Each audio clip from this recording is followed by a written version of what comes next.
Olá, bom dia, boa tarde, boa madrugada. Sejam bem-vindos ao Mais de Deus Podcast. Aqui é a Elia Wagmacher. Estou fazendo esse programa aqui do Texas, aqui de Houston, onde eu vivo a minha vida de imigrante. Aliás, se você está aí também, no seu lugar, na sua cidade, você também é um imigrante, porque a Bíblia diz que nós estamos nesta terra, mas nós não pertencemos a esse lugar, e o nosso lugar é os céus. Hoje, nós vamos estudar sobre um assunto que você vai ser tentado ou tentada a mudar de canal ou a mudar de estação. Mas eu quero dizer que esse estudo de hoje, essa palavra de Deus de hoje, ela pode mudar a sua vida radicalmente, como mudou a minha vida e tem mudado a vida de muitas pessoas.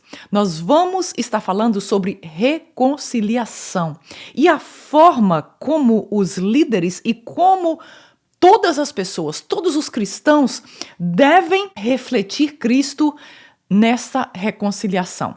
Sejam bem-vindos ao livro de Filemon. Eu não sei se você já escutou sobre esse livro, mas eu queria te dizer que entre o livro de Hebreus e o livro de Tito, há um livrozinho muito pequenininho que chama Filemon, e é um livro, uma carta que Paulo escreveu, muito poderosa, que se nós praticarmos o que está escrito nessa carta, nós podemos ter a nossa vida transformada pela palavra de Deus. Uma das lembranças que eu tenho da minha infância é que nós costumávamos ter cultos familiar. A minha mãe sempre gostou de receber as pessoas em casa, então ela convidava o pastor, convidava a igreja, e ali vinha dezenas de pessoas para muitas vezes terem o que chamam de vigília, que é passar uma noite inteirinha em culto, em oração, em testemunhos.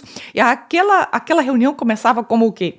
7 da noite e ia até o amanhecer do dia, quando o sol estava raiando. Eu me lembro que era criança, parece-me que aquela imagem era como se fosse algo angelical. Eu ia dormir com aquele ruído das orações, parecia algo angelical. O que eu quero dizer é que reuniões nas casas, cultos nas casas, sempre foi e é uma tradição dos cristãos.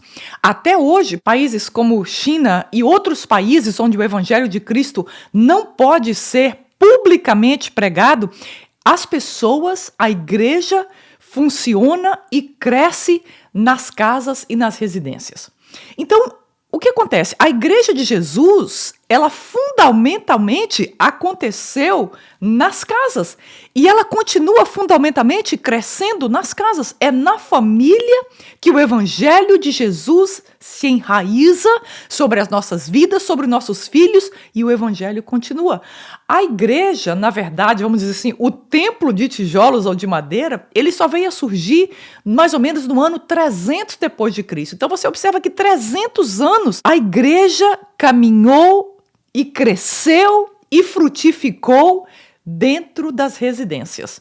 E nós vamos ver hoje que Paulo está escrevendo essa carta para o dono de uma casa onde funcionava a igreja do Senhor Jesus Cristo naquela cidade que se chamava Cidade de Colossos. Então, a igreja é formada verdadeiramente ou literalmente por pessoas. A igreja de Cristo, o corpo de Cristo é formado de pessoas. Aquilo que nós chamamos de igreja, que é o templo, na verdade é só o lugar onde a igreja, o corpo de Cristo vai para se reunir. Não existe nenhum milagre, não existe nada de sobrenatural naquelas paredes que nós vamos ali. A igreja e o poder da igreja se encontra nas famílias e nas pessoas que formam a igreja. Essa carta de Filemon, ela tem apenas 355 palavras. A menor carta de Paulo adressada a um membro da igreja e não a um pastor. Filemon era um crente de Colossos, ou algumas traduções dizem Colossas, mas é a mesma cidade onde nós vemos Paulo escrevendo aquela carta, outra carta para a igreja de Colossenses. É uma carta maravilhosa. Os crentes de Colossenses eram uma bênção. Se você tiver a chance, leia essa carta de Colossenses. Então, esses irmãos, eles se reuniam aqui na casa de Filemon. Por isso, Paulo está escrevendo para Filemon, que era o dono daquela casa. Certamente devia ser uma casa grande, porque naquele tempo não era qualquer pessoa que tinha condição de ter uma casa grande. Então ele devia ter uma casa suficientemente grande para comportar a igreja ou esses cultos, essas reuniões que aconteciam na casa dele. E a esposa dele se chamava Áfia. Então Filemon e Áfia era esse casal que recebia a igreja na casa deles. E nessa carta aqui, Paulo está escrevendo a Filemon porque Filemon possuía um escravo que se chamava Onésimo. E é interessante que Lutero, ele tem uma frase que diz assim, que todos nós somos um Onésimo de Cristo. E nessa carta nós entendemos então por que Martim Lutero fez essa afirmação de que nós somos um Onésimo de Cristo. Na verdade, Onésimo era um escravo de Filemon e Áfia. Ele devia ser também como um ajudador daquela igreja. O pastor principal daquela igreja na casa de Filemon se chamava Arquipo, e Filemon devia ser um ajudante do pastor, do organizador, administrador dessa igreja, além de anfitrião. É possível nós sermos cristãos que cumpre a palavra de Deus exatamente como a palavra de Deus nos manda. O que é isso? Nos vestir de bondade, humildade e perdão em direção a outro cristão. Essa carta tão pequena também nos mostra como o reino de Cristo inclui pessoas de todas as raças, de todas as etnias, de todas as cores, de todas as línguas e pessoas com passados inimagináveis. Essa carta nos mostra que em Cristo qualquer desordem, qualquer desavença pode se tornar um canal da graça de Deus e da transformação que Deus pode fazer nas nossas vidas. Então nós vamos ver como é que o apóstolo Paulo começa revitalizando a família como hospedeira dessa igreja. Se você tem condição de pegar a sua Bíblia, nós vamos ler Filemon do verso 1 ao verso 7, que diz assim: Paulo, prisioneiro de Cristo Jesus, e o irmão Timóteo. Você, Filemon, nosso amado cooperador, a irmã Áfia, Arquipo, nosso companheiro de lutas, e a igreja que se reúne com você em sua casa. A vocês, graça e paz da parte de Deus, nosso Pai, e do Senhor Jesus Cristo. Ação de graças e intercessão. Verso 4. Sempre dou graças a meu Deus, lembrando-me de você nas minhas orações, porque ouço falar da sua fé no Senhor Jesus Cristo e do seu amor por todos os santos. Oro para que a comunhão que procede da sua fé seja eficaz no pleno conhecimento de todo o bem que temos em Cristo. Verso 7. Seu amor me tem dado grande alegria e consolação, porque você, irmão, tem reanimado o coração dos santos.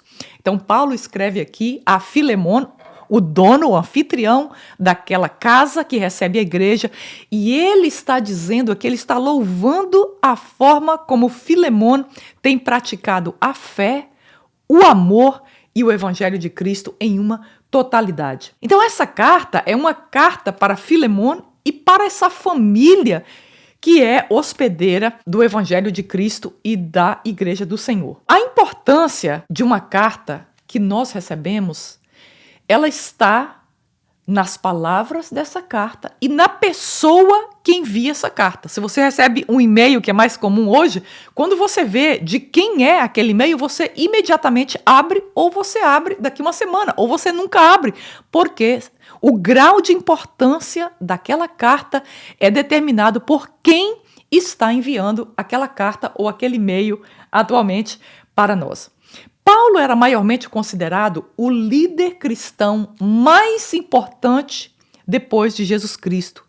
E até hoje segue sendo no cristianismo o segundo homem mais importante no Evangelho e no Novo Testamento. O STF de Jerusalém, ou a Corte Principal de Jerusalém, o Sinédrio, era composta por homens de togas revestidos de poder, não somente judiciário, mas político e religioso. Então, o que eles estavam ali fazendo? Eram eles quem apontavam reis, sumos sacerdotes, eram eles que declaravam guerra e etc, e etc. E Saulo, ele fazia parte desse seleto grupo de doutores até que Jesus se encontrou com ele e fez dele um Paulo, que quer dizer um homem pequeno. Então, Saulo veio dessa posição super alta no Sinédrio de Jerusalém e se tornou agora um Paulo, um homem humilde e pequeno.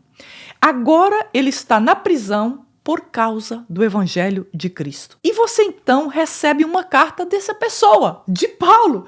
Se você ama Cristo, como é que você reagiria quando você recebesse essa carta desse homem que nós descrevemos aqui, com esse currículo, e agora ele está na prisão em Roma por causa de Cristo, do Evangelho de Cristo? Então Paulo começa essa carta, como nós lemos aqui, expressando sua gratidão ao lembrar que Filemon tem feito muita coisa maravilhosa pelo reino de Deus.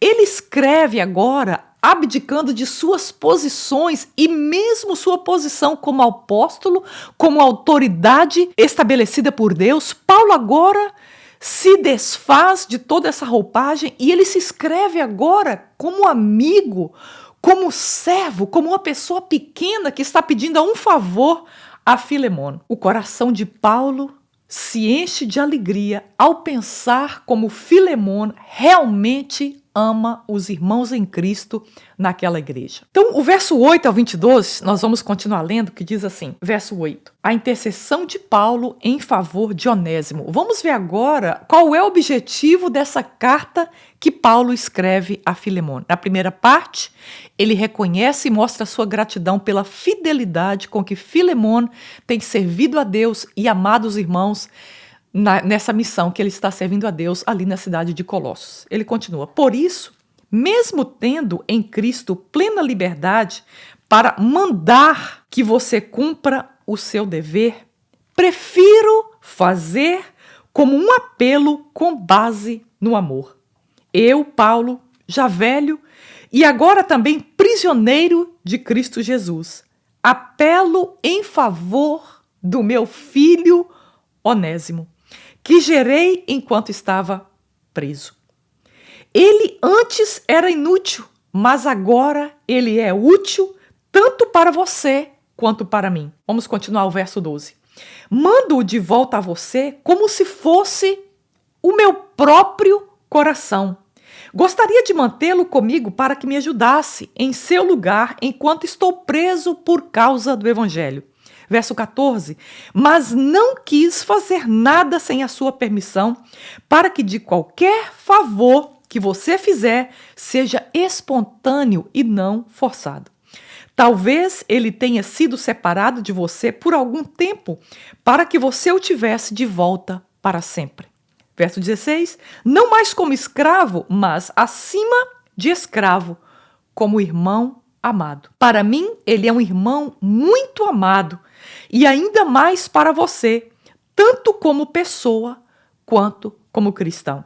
Assim, se você considera companheiro na fé, receba-o como se estivesse recebendo a mim. Se ele o prejudicou em algo ou lhe deve alguma coisa, ponha na minha conta. Verso 19, eu, Paulo, escrevo de próprio punho. Eu pagarei para não dizer que você me deve a própria vida. Sim, irmão, eu gostaria de receber de você algum benefício por estarmos no Senhor. Reanime o meu coração em Cristo. Escrevo-lhe certo de que você me obedecerá, sabendo que fará ainda mais do que lhe peço. Verso 22, além disso, prepare-me um aposento, porque graças às suas orações espero poder ser restituído a vocês. O apóstolo Paulo está aqui escrevendo como líder da igreja, como apóstolo, mas ele diz que ele tira toda essa posição e ele escreve agora como amigo de Filemon. Olha que surpresa! Para nós que somos líderes, para nós que lideramos outras pessoas, olha como Paulo trata alguém que está sob a liderança dele. Paulo nos dá aqui exatamente o retrato de Jesus no final do livro de João, que ele diz: agora eu não chamo vocês mais de meus discípulos, mas eu chamo de amigos. Então Paulo, ele não trata Filemon aqui agora mais como alguém que está sob a liderança dele, como um discípulo dele, como um líder dele. Ele trata como amigo. Então ele está pedindo a Filemon que receba de volta aquele escravo que deve ter fugido, que se chamava Onésimo. Então Paulo pede nessa carta insistentemente para que Filemon receba de volta Onésimo. Um escravo no primeiro século era bem diferente do escravo, da visão de escravo que nós temos agora no nosso presente século, que é mais ligada a etnias. Então, naquele momento, um terço da população do Império Romano era considerada escravo. Então, escravo não tinha a ver com etnia, com raça, com cor, com classe social. O que acontecia? Roma, algumas vezes, ele vencia alguma região, ele tomava aquela região e ele então trazia os membros daquele lugar, daquela cidade, daquele império, para o Império Romano, e ali eles eram considerados escravos. E também os escravos podiam comprar a sua liberdade.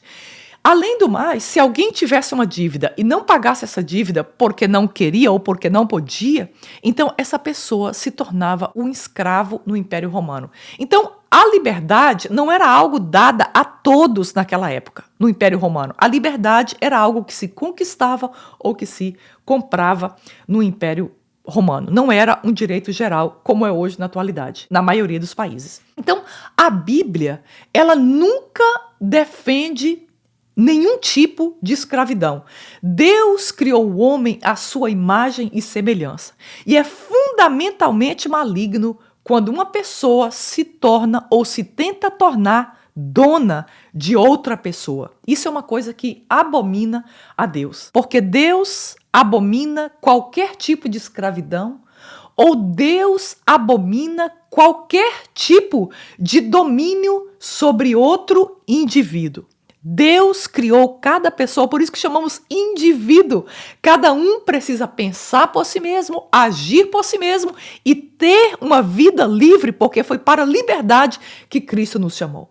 Qualquer tipo de liderança, ou mesmo como pai, como mãe, nós temos que entender que os nossos filhos, eles são nossos por responsabilidade e por um direito que nos deu por termos esses filhos. Mas a Bíblia diz claramente que nós não somos donos dos nossos filhos. Deus é dono dos nossos filhos. Então nós temos que criá-los com esse pensamento de que nós não podemos agir como donos deles e obrigá-los a ser da forma que nós queremos que eles sejam. Mas nós temos que ensiná-los a ser uma imitação e uma imagem de Deus, porque foi Deus que os criou e Deus é o dono. Salmo diz que a herança do Senhor são os filhos, então eles pertencem a Deus. E as pessoas que nós lideramos, muito menos. Elas não pertencem a nós. Nós não somos donos delas. Elas não estão para fazer a nossa própria vontade. Elas estão conosco para cumprir uma missão dada por Deus a nós mesmos. Mas eles são livres e eles têm a liberdade que Deus deu para eles. No Velho Testamento, em Êxodo 21:2, o que Deus ordenou na lei é que se alguém trabalhasse ou comprasse um escravo, essa pessoa trabalharia por 6 anos, mas no 7º ano, essa pessoa era para deixar de ser escrava. E no Novo Testamento, nós vemos também Jesus veio para nos libertar de todo tipo de escravidão. Em Romanos 6 você pode ler isso. Então, de maneira que a liberdade do indivíduo é algo bíblico, é algo que está no coração de Deus para todos seres humanos. Então, Paulo mostra aqui a sua gratidão pelo que Deus havia feito na vida de Filemon e mostra que agora Deus está convidando-o para um outro nível. Porque a reconciliação na nossa vida como cristão nos vai levar para um novo nível. Se nós ainda seguramos em nosso coração alguma coisa onde nós não perdoamos ou uma situação que nós não resolvemos com o nosso irmão, nós precisamos imediatamente deixar tudo e ir até essa pessoa para buscarmos a reconciliação. Porque Deus não irá ouvir as nossas orações enquanto nós não reconciliarmos com nosso irmão. Ele diz, se você traz a sua oferta até o altar e você lembra, não é que você tem algo contra alguém. Se você lembra que alguém tem algo contra você, deixa a sua oferta no altar. Vai lá, reconcilia primeiro e depois você volta para trazer a sua oferta, a sua oração e a sua dedicação a Deus. Então, Paulo convida agora o irmão Filemon para um novo nível de vida cristã, um novo nível de relacionamento com Deus. Ele agora queria que Filemon recebesse Onésimo de volta. No verso 16, vemos que Onésimo era escravo de Filemon e ele provavelmente fugiu ou com uma dívida ou que roubou alguma coisa. Essas eram as razões normalmente que um escravo fugia naquela época, de maneira que Onésimo saiu com uma dívida com Filemon. E ele começa agora a ser um tipo de braço direito para o apóstolo Paulo, servindo o apóstolo Paulo ali na casa, na prisão onde ele estava em Roma. Onésimo agora era um crente em Jesus. E quando nós aceitamos Jesus, sabe o que acontece conosco? Nós temos uma nova vida. E os nossos pecados são perdoados e o nosso passado já não importa mais. Paulo amava a Onésimo, a esse ex-escravo, como se ele fosse o seu filho amado. Ele é o meu próprio coração. Você sabe o que significa essa expressão? Paulo diz que Onésimo era o seu próprio coração. Isso quer dizer, é o amor de um filho real que ele tinha para Onésimo. Então, Paulo amava e possuía um carinho enorme por esse irmão em Cristo, ex-escravos. Então, existem fortes teorias que possivelmente Onésimo serviu a Paulo e se tornou próximo de Paulo quando Paulo estava ali na sua casa na prisão. Mas havia algo que não estava ainda resolvido entre Onésimo e Filemon. Ele fugiu da casa de Filemon e deixou uma situação não resolvida. Mas quando Paulo encontrou Onésimo, ele o tratou exatamente como ele tratou todas as outras pessoas que ele ganhou para Cristo. Quando ele encontrou Onésimo, ele não condenou Onésimo por ter um passado complicado, mas ele aceitou Onésimo e recebeu Onésimo como qualquer outra pessoa, como Lucas, como Marco, como outras que caminhavam com ele. Ele não fez acepção de pessoas ou ele não tratou Onésimo de maneira diferente porque Onésimo costumava ser um escravo. Então, Paulo pede, e ele está dizendo que, olha, como apóstolo, como o líder, ele poderia simplesmente ordenar a Filemon que recebesse Onésimo de volta. Mas ele diz aqui, eu não vou ordenar, eu estou pedindo isso como amigo, como alguém que ama você e que ama Onésimo. Ele queria que Filemon fizesse esse sacrifício voluntariamente. Ele não queria que Filemon apenas obedecesse uma ordem de Paulo, mas ele queria que Filemon pudesse fazer aquilo de coração. Paulo sabia que esse seria um trabalho do Espírito Santo na vida de Filemon. O trabalho da reconciliação nunca é um trabalho da nossa razão e talvez você está me assistindo, você está se lembrando nesse momento de pessoas com que você precisa se reconciliar.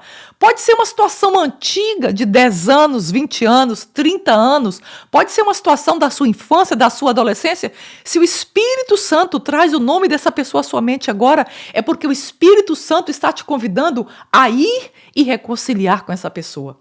Mas fique tranquilo, porque nós temos dentro de nós o Espírito Santo, que é aquele que torna possível uma reconciliação com outra pessoa, porque é verdade.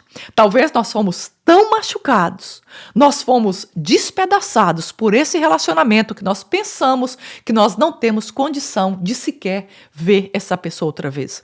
Filemon deve ter se machucado quando ele foi abandonado e quando Onésimo simplesmente desapareceu. Então, por isso que Paulo o convida agora para que ele permita que o Espírito Santo faça esse trabalho mais interiormente, de maneira mais profunda no coração dele. Paulo, então, encoraja a Filemon a se deixar ser levado pela palavra de Deus e abrir o seu coração, abrir a sua mente, abrir as possibilidades para essa reconciliação. Ele queria que Filemon não apenas recebesse obrigatoriamente a Onésimo, mas ele queria que Filemon recebesse a Onésimo como se ele estivesse recebendo a ele mesmo.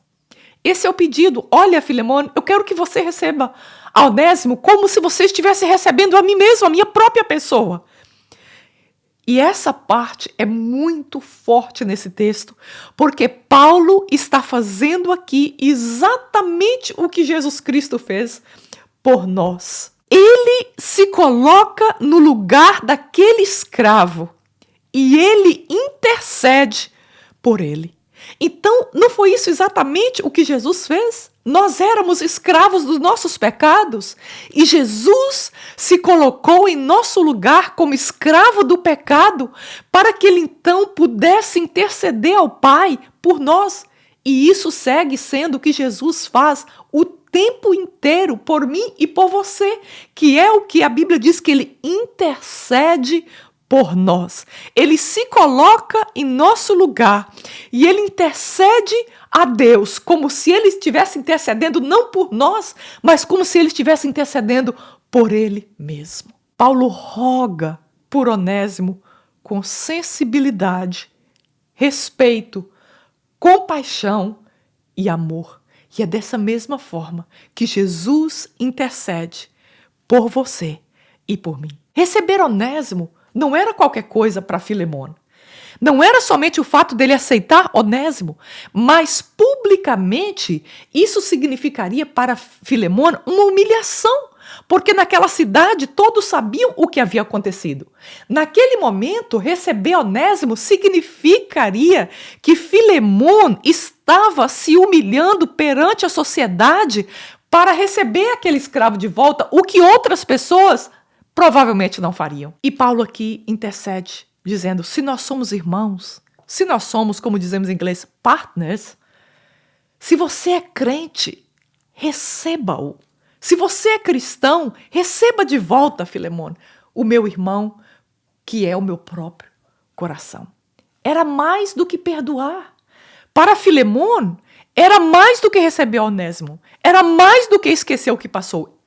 Era o fato de ter que, de agora em diante, se humilhar publicamente e ter aquele escravo, entre aspas, de volta. O maior, o mestre, estava agora se humilhando por causa do escravo.